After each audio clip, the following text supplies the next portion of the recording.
Vamos falar de Campeonato Brasileiro da Série A, terceira rodada eletrizante. 2-3-3, o Remo fazendo um grande jogo, Chapecoense, Coritiba também, enfim, alguns destaques aqui na BPR TV, Klaus. Verdade, tem sido um campeonato de muitos gols, jogos eletrizantes, muita emoção, muitas goleadas. Tá bem legal o Campeonato Brasileiro 2026 e a gente vai comentar por aqui essa rodada que teve muita emoção. Vem com nós que a gente tá de volta.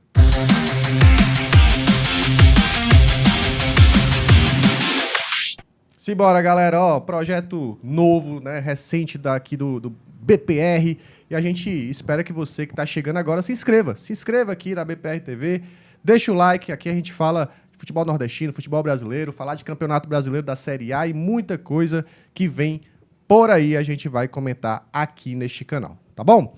Terceira rodada do Campeonato Brasileiro, Klaus, e muita coisa legal aí pra gente comentar, porque é um campeonato que já começou com nível lá em cima, pelo menos com muitos gols, né? Teve 2-3-3, teve 2-2 também entre Mirassol e Cruzeiro, e vai surpreendendo, inclusive, alguns times, o Remo muito aguerrido, fazendo um grande jogo contra o Atlético Mineiro. A gente pode começar do primeiro jogo, né? Que foi terça-feira, Vitória e Flamengo, né? É verdade. O Flamengo que não tem uma temporada inicial muito boa. O Flamengo começou oscilando nesse trabalho novo do Felipe Luiz. Parece que está ainda de ressaca, não tem feito bons jogos. O Vitória quase se aproveitou disso, né? Fez um bom jogo, competiu muito, perdeu oportunidades, perdeu um pênalti com o Renato Kaiser. E o Flamengo, apesar das dificuldades, tem muita qualidade, né? Eric Pulgar, que fez um golaço, né? O próprio Everton Cebolinha jogou bem também essa partida. É um Flamengo que tem muita qualidade, sim, mas ainda está enfrentando o que a gente chama de ressaca pós-título de Libertadores, Brasileirão, enfim, várias finais, vários jogos decisivos, a final contra o PSG. Eu acho que o Flamengo ainda não acordou para a temporada 2026, como se imagina, e aí tem sofrido um pouco mais nesse começo de Brasileirão. É uma derrota, um empate e uma vitória. Então, com essa vitória em cima do próprio Vitória, com esse triunfo em cima do Vitória, o Flamengo conseguiu sua primeira vitória no Brasileirão, o atual campeão, na terceira rodada. Sim. Não é algo muito normal. Só que, ao mesmo tempo, o jogo em si foi muito a favor do Vitória. O Vitória não merecia ter perdido o jogo. Então, uma vitória do Flamengo que foi muito dolorida para a torcida do Vitória pela injustiça do que foi o jogo. É isso. Então, pelo menos o Vitória vai mostrando força. No Barradão, né, principalmente. Sempre, né? Costuma fazer isso, mas o Vitória acaba ficando com 3 pontos. A única vitória do Vitória, né, foi na primeira rodada contra o Remo, tá? E aí, desde então, 2 derrotas e o Flamengo chega na 9ª colocação nessa terceira rodada. Mirassol 2, Cruzeiro 2. Mais um bom jogo, né, lá em Mirassol, um jogo competitivo, de uma equipe chata de se jogar, principalmente em casa, que é o Mirassol. Cruzeiro competiu, mas o Mirassol é muito forte, cara. É muito forte, tem muita qualidade. É difícil vencer o Mirassol lá em São Paulo. E aí, mais um jogo em que o Mirassol quase venceu, mas não perde. É difícil esse time enjoado perder jogo nessa competição. O Cruzeiro conseguiu pelo menos um empate. Aí o Cruzeiro também não começou uma boa temporada com o Tite. Muita dificuldade nesse trabalho dele inicial. A sensação que nos dá é que os jogadores não estão comprando a ideia do Tite. E o Tite oscilando muito no cargo, tá? Sim. Não é um bom começo do Cruzeiro. E já vem de um início no Campeonato Mineiro também nada muito positivo. O que deu um alento no trabalho do Tite foi a vitória no jogo contra o Atlético Mineiro, no Clássico, no Campeonato Mineiro. Isso deu um alento para o trabalho do Tite seguir. Mas o Tite vem oscilando e muita gente já pedindo a saída dele. Tá aí o Cruzeiro chegando ao seu primeiro ponto, tá? 1 ponto apenas, 2 derrotas e esse empate contra o Mirassol. Detalhe que estava vencendo, levou a virada pro Mirassol e aí com o pênalti conseguiu empatar o jogo e arrancar esse ponto contra esse Mirassol que não perdeu ainda. 1 vitória e 2 empates. A água lá de Mirassol continua dando sorte, Klaus. É uma coisa impressionante. Tudo dá certo para eles e eles continuam pontuando muito bem aí no Campeonato Brasileiro. Chapecoense 3, Coritiba 3, cara. Um jogo muito bom, tá? Muito bom de se assistir, com muitas reviravoltas. O Coritiba abriu 3-1 na casa da Chapecoense e a Arena Condá lotada, aquela coisa, aquela pressão que a gente sabe como é que é lá. E aí a Chape conseguiu o empate Lá no final do jogo conseguiu 3-3 mais uma vez, porque a Chape já tinha conseguido um empate contra o Vasco, numa falta do Jean Carlos também, no último minuto de jogo, um chute só a gol que tinha dado a Chapecoense naquela partida contra o Vasco, agora contra o Coritiba, deu 20 chutes a gol, foi uma coisa impressionante, e o Coxa quase consegue a vitória, mas a Chapecoense parece estar naquela maré de sorte, cara. Tudo dá certo também. Estão no G4, uma vitória, 2 empates, e o Coritiba chega aí a 4 pontos, tem uma vitória e um empate. São 2 times que vêm da Série B, né? Tentando. Verdade. E esse momento de começo de campeonato é muito bom para quem tá subindo, para conseguir logo pontuação, porque depois as equipes mais fortes vão se ajustando mais, né? Contratações vão chegando. É o momento de tentar fazer uma certa gordura, né, Glaucio? Com certeza. Para quem está subindo da Série B para a Série A, esse início de campeonato, ele costumava, diria até, porque costumava ser mais favorável às equipes que estavam subindo da Série B para a Série A, por conta do foco das outras equipes, está muito ligado a Libertadores, Copa do Brasil, já estava rolando outras competições. Nesse momento, há uma diferença, porque a mudança do calendário fez com que as equipes que subiram para a Série A tivessem menos tempo hábil para poder montar um novo elenco. Algumas equipes preferiram manter uma base maior de time que subiu. É o caso da Chapecoense. E aí a Chapecoense está surpreendendo por conta disso. Em vez dela transformar a equipe, como o próprio Curitiba fez, mudou bastante o elenco, a Chapecoense manteve. E isso tem sido positivo para a Chapecoense. Tem somado seus pontos, conseguiu uma bela vitória contra o Santos e 2 empates. Um contra o Vasco e agora contra o Curitiba em casa, tendo força para reagir. Né? Então, são estratégias diferentes montadas, tanto da Chapecoense, com menos orçamento. Já o Curitiba investiu mais, é uma SAF. E aí trouxe alguns jogadores interessantes, como foi o Breno Lopes, outros jogadores que vieram muitos do futebol cearense. O Breno Lopes tá jogando demais, cara. Ele é um ótimo jogador. Tá numa fase fantástica, segue jogando muito bem. Tem o Lucas Ronier, que também é um baita jogador. Fez uma jogadaça no gol do Curitiba. Verdade. Ótimo jogador o Ronier. Tem um grande goleiro, que é o Pedro Morisco, que está sendo pretendido pelo Palmeiras. O Flamengo já sondou também. Então, assim, é um time que qualificou o que tinha, mas mudou bastante. Sim. Ao contrário do que é a Chapecoense, que pra mim, se você olhar a escalação da Chape, parece time da Série B ainda. Com Não certeza. tem grandes nomes na Chapecoense, tem ali, foram buscar o Bruno Pacheco, alguma outra contratação. Em linhas gerais, um time muito arrumado, né, pelo Gilmar Dalpozo, e que continua dando resultado, buscando seus pontos, já tem 5, não perdeu ainda. Tá fazendo um campeonato, eu diria que até nesse... É um começo ainda, né? 3 jogadas. Mas é um bom começo da Chapecoense. 3 rodadas, mas é um bom começo. Começa bem aí a Chapecoense, inclusive no G4 nesse momento, né? Outro jogaço aqui, galera, foi Atlético e Remo. E aí eu abro parênteses pra torcida do Remo. Que jogo fez o Remo, cara? O Remo surpreende pela ousadia, por ir pra cima, fora de casa. Tava vendo as estatísticas. Chutou praticamente a mesma coisa que o Atlético Mineiro. Foram 19-17. O jogo franco entre as duas partidas. O Remo tava... As duas equipes. As duas equipes, é verdade. O Remo tava perdendo de 2-1 até os 41 do segundo tempo. Fez a virada, foi pra 3-2. E aí, no final, no último segundo ali, o Atlético conseguiu o empate. Teve muita bronca com a arbitragem. A torcida do Remo tá pé da vida com a arbitragem. Reclamaram ali de um impedimento no lance do gol do Atlético Mineiro. Tem reclamado muito de arbitragem a torcida do Remo. E eu vou te falar, cara, eu acho que vai ter muito problema em relação a isso. Porque o Remo chegou agora na Série A, né? Então, acaba pesando nas decisões da arbitragem, né, cara? O olhar é diferente, principalmente para uma equipe que estava há 30 anos sem jogar a Série A. Então, há um peso de decisão... no subconsciente, né? O peso, a sensação que dá nas pessoas que parece que estão arbitrando, não é que os caras façam de má fé, mas é uma questão de o que eu decidi aqui mais polêmico não tem tanto impacto porque é o Remo. Sim. Então eu acabo decidindo pelo que me é mais confortável, sabe? E aí, quando é mais confortável validar algo que gere dúvida a favor de um time maior, eles vão lá e decidem dessa forma. É uma questão emocional, eu diria. Não em alguns casos pode até ter alguma questão, sei lá, de dolo, de interesse, mas acho pouco provável. Acho que o grande problema é o peso que se dá ao que vai impactar aquela decisão por se tratar do Remo. Sim. E aí o Remo acaba sofrendo mais. Isso é uma coisa que a maioria dos clubes do Nordeste sofrem, né? Mas eu acho que para o Remo tem um peso ainda maior. Mas é importante o Remo continuar nessa pegada, competindo, lutando. sabe, evoluindo, porque mudou muito o elenco. Foi outra equipe que escolheu mudar muito o elenco, mas fez movimentos interessantes no mercado, foi corajoso no mercado, trouxe um treinador de fora que já treinou seleção de outros países, que já passou por grandes equipes do futebol brasileiro. Não é uma equipe que entrou na Série A com aquela cara de muito temor. Eu diria que, vou citar como exemplo, mas que está dando certo, a Chapecoense. Sim. Fez um movimento mais pragmático. A escolha do Remo é de mais coragem.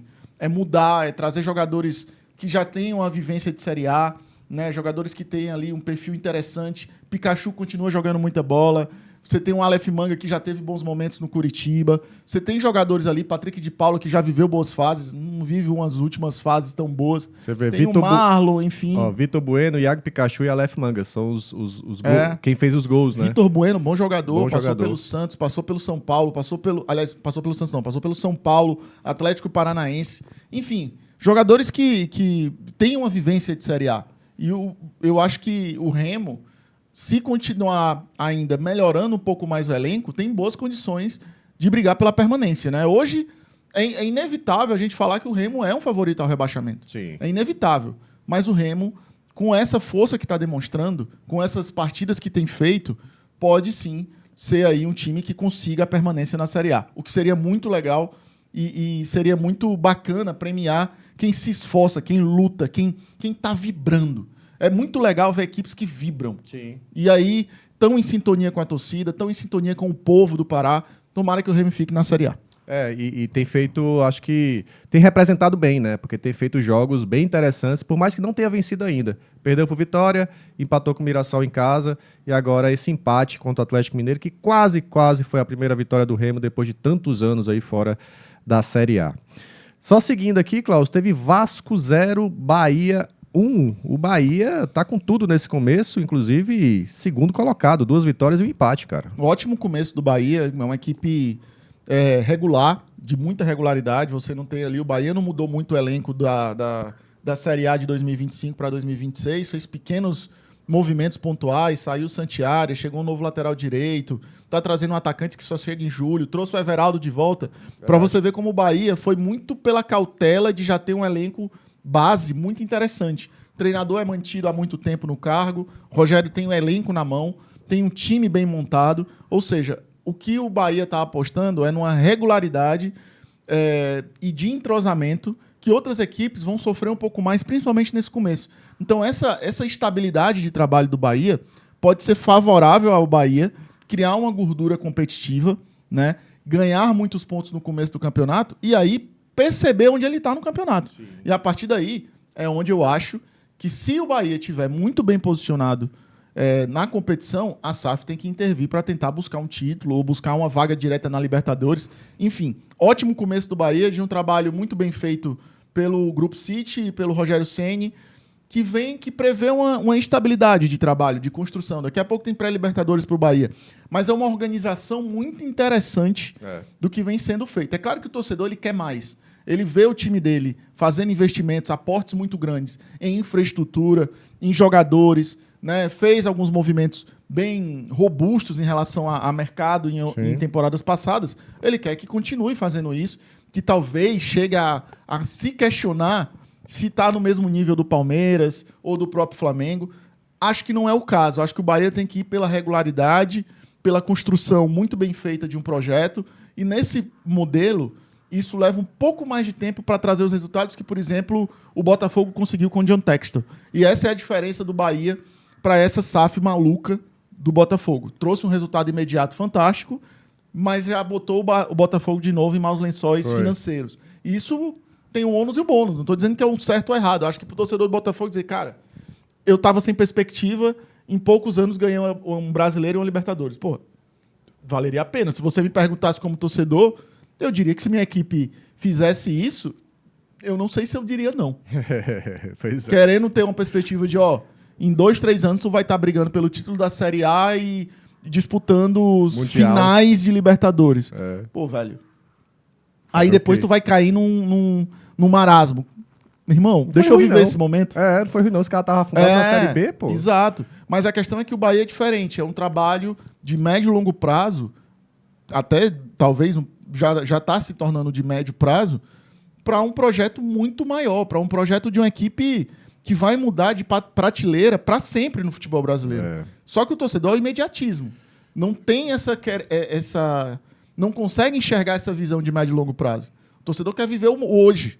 E nesse ponto, o Bahia ainda deve um pouquinho para esse torcedor. Por isso que eu digo, se fizer um começo regular, mas para cima, para o positivo, brigando primeiro, segundo, terceiro, quem sabe aí o Bahia, que já tem uma contratação interessante feita lá na Europa, lá no Tottenham, esqueci o nome do jogador, né? Ele é até sul-americano, mas era um destaque lá do Tottenham.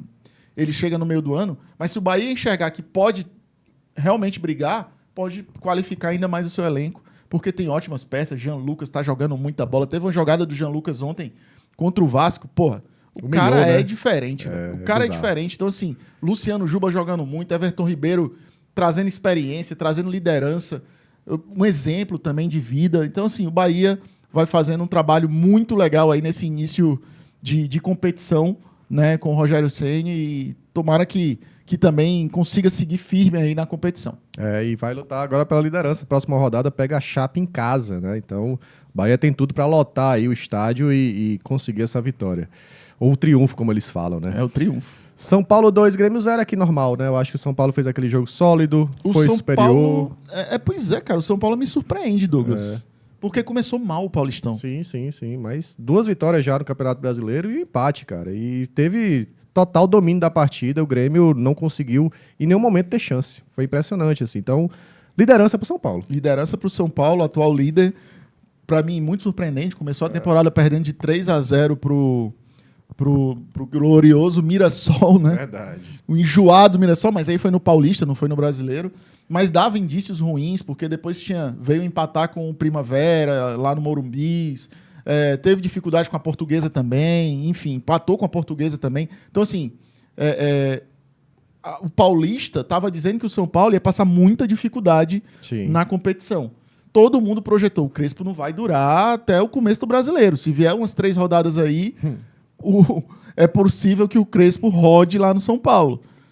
Mas o futebol é maluco. O futebol é isso, cara. Ganhou só do Flamengo na primeira rodada. Começou no gás ganhando do Flamengo. Isso eu acho que trouxe muita confiança. Com certeza. Não só para o Crespo, mas para o trabalho do Crespo e para os jogadores. E aí essa confiança está sendo um combustível para o São Paulo começar de maneira muito positiva o Brasileirão. Muito surpresa com esse começo do São Paulo, com a participação do Lucas Moura. Tá magro, tá fininho. Sim. Voltou a jogar muita bola, voltou a ser participativo. Lucas Moura, com sequência, coloca o São Paulo numa prateleira muito interessante dentro da competição. Não sei, não consigo projetar ainda se briga por título. Acho muito cedo para falar qualquer coisa. Mas para brigar por uma vaga na Libertadores, o São Paulo, se tiver Crespo bem, aliás, se tiver Lucas Moura bem, se tiver o Caleri muito bem também, eu acho que o São Paulo pode fazer uma competição muito diferente do que vinha sendo. Apático, com problemas fora de campo, que ainda vive, né? O São Paulo vive turbulências fora de campo, mas talvez o trabalho do Crespo, junto com o Lucas Moura, sendo efetivo, conseguindo jogar uma temporada inteira sem se lesionar, o São Paulo vai ser uma equipe difícil de ser batida nessa competição e dá para projetar uma equipe que, como eu disse, não dá para saber se briga por um título. Sim. Mas pode brigar aí, quem sabe, por vaga na Libertadores, coisa que o São Paulo tem tido muita dificuldade nos últimos tempos. Bom, é isso. A terceira rodada não foi concluída ainda. Temos jogos, tem 4 jogos aí a partir dessa quinta-feira. Atlético e Santos, Paranaense, tá? Bom jogo, hein? Fluminense e Botafogo, Corinthians e Bragantino, Internacional e Palmeiras. Se vocês gostam desse tipo de vídeo, a gente faz depois desses outros jogos também. Claro, a gente analisa também os jogos aqui. Atlético Paranaense e Santos é um bom jogo. Tem Moisés aí chegando no Santos. O Santos que tem Rony agora. Mudou muito o time do Santos. Daqui a pouco o Neymar tá de volta também. Atlético Paranaense com Mendonça. Tá jogando muita bola. Inclusive o Mendonça foi o cara que fez a diferença pro Atlético Paranaense subir, cara. Sim, ele chegou lá no Atlético Paranaense, mudou tudo, né? Foi o grande nome do Atlético Paranaense. Vem sendo esse grande nome junto com o Viveiros, o centroavante. Bom time do Atlético Paranaense. Fluminense vive uma ótima fase, né, com o Zubeldia. Um time que está muito arrumado. Botafogo tentando se arrumar. O Cabral voltando a participar de gols, dando assistência, enfim. jogos interessantes, clássicos. Fluminense e Botafogo, um ótimo clássico também para acompanhar. Corinthians se organizando também ali com Dorival, Red Bull Bragantino sempre enjoado na competição. O Corinthians é o lanterna, tá? Tem 0 ponto e precisa, só tem um jogo também, né? Também só tem um jogo. Mas precisa pontuar aí contra o Red Bull Bragantino. Precisa pontuar, precisa pontuar. O Corinthians vem num começo de temporada bom, mas no Brasileiro ainda não. Até porque eu digo bom porque ganhou a Supercopa do Flamengo. Sim. Né, lá no Maracanã. E assim, aliás, em Brasília, é um resultado que você coloca aí como um componente positivo. Tá contratando até um amigo do Memphis Depay, né? Que tá vindo aí pra equipe. Vamos ver como é que vai ser esse jogo aí, Corinthians e Bragantino. Curioso, porque vai ser na Neoquímica Arena. Então o Corinthians vai precisar mostrar serviço aí e buscar a vitória. Internacional e Palmeiras, outro jogão, né? Jogaço. Palmeiras e Internacional, jogo muito bom para você acompanhar. O Palmeiras que pode chegar à liderança, né? Pode chegar à liderança porque tem saldo de gol aqui interessante. Tem 4 gols de saldo. Então, vencendo, ele chega à liderança nessa rodada ainda, tá? Goleou Vitória na segunda rodada, né? De 5-1. Deu gordura, tem uns meninos muito bons, Larsson. Tem uma garotada do Palmeiras muito boa e contratou John Arias, tem o Andreas Pereira, baita time do Palmeiras, baita time. Maurício, naturalizado, paraguaio, pode jogar até a Copa do Mundo pelo Paraguai, porque o pai dele é paraguaio, enfim. Palmeiras, não tem o que falar, é um postulante ao título. Hoje, dos postulantes ao título, é o que joga mais bola. Que começou melhor, né? Começou melhor. Então vamos ver como é que vai ser essa rodada, esse término de rodada, porque tem bons jogos, todos na quinta, né? Sim, todos tudo hoje. Quinta. 4 bons jogos para você acompanhar. Muito bom, galera. Gostou? Eu peço o favor para você que quer o bem da BPR TV, que a gente faça mais conteúdo, você tem que engajar, cara. Cuida! Engaja, like, hype, compartilha. Quem não tá inscrito, se inscreve. Pede para amigo se inscrever, pega o outro celular e se inscreve, porque aí dá um gás a mais e a gente vai aí produzindo para vocês também sobre tudo que envolve futebol brasileiro, futebol nordestino e tudo mais. Beleza? Valeu, Klaus. Até a próxima. Até a próxima. E isso aqui é BPR TV.